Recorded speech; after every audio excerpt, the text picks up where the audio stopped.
From Montana's news leader, this is the MTN Noon News. Good Friday afternoon. Thank you for joining us on your MTN Statewide News. I'm Victoria Hill in for Andrea Lutz. We begin with the latest from Montana's 67th legislative session. A portion of the bill designed to help Northwestern Energy and keep Colstrip alive is being given a second chance. Just this morning in a 7-5 party line vote, the Senate Natural Resources Committee put a portion of the original bill into House Bill 695. It guarantees Northwestern will recover any cost from ratepayers for replacement power it has to buy if the Colstrip plant has an outage. In the past, the State Public Service Commission sometimes denied that recovery, saying Northwestern should bear the cost for the power loss. Democrats on the panel said the amendment is doing one thing, taking money from the pocket of electric ratepayers and putting it in the pocket of Northwestern Energy. Today's action did not insert any of the more substantial language from the old bill, which had guaranteed cost recovery for Northwestern if it acquired a larger share of the Colstrip power plant. The amended bill now heads to the Senate floor for further action. And maybe the most controversial bill of this year's session could be headed to the governor's desk today. Both the House and Senate endorsed HB 112 yesterday. That's the bill that bans transgender women and girls from competing in women's school sports. A final vote will be held in both the House and Senate later today.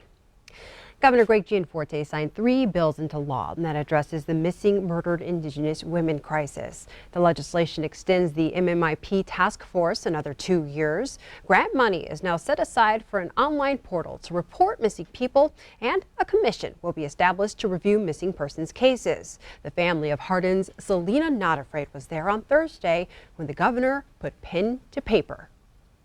We're here because of not just Selena, but Selena told me, don't stop, because there's other girls standing behind me. The missing and murdered Indigenous persons crisis has tragically impacted far too many families in Montana. And let me be clear, it must end. All 3 of these bills passed the legislature with wide bipartisan support.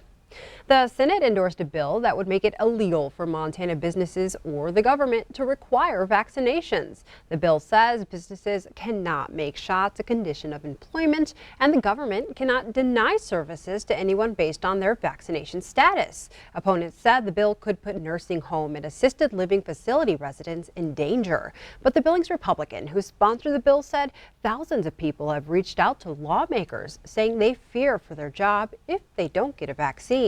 The bill would not apply to vaccination requirements at schools or daycare centers. Now it's time to check in with Miller to get a look at our weekend weather forecast. Friday finally here. I know you love your Fridays, Miller. You got to do that. TGIF. Yes, one of these days I'm going to get you to do that there, kiddo. Hey, hope everybody's having a wonderful Friday. The big story is what's up with this snow? I thought it was springtime. Let's just show you some totals. 2-dot up in Wheatland, about 4 inches. These are totals as of this morning. Melstone, near Melstone, just under 4 inches. Springdale, about 3 inches, and Molt in Yellowstone County looking at about 2.5 inches. You can see we still have some snow around Missoula, Great Falls, the state capital as well, down in northern parts of Wyoming, even some flurries lasting here in Billings as well. This will taper off as we go along this afternoon. We're going to stay below average with our highs today, warming up for the weekend. But are we done with the rain and snow? I'll let you know with the main forecast coming up.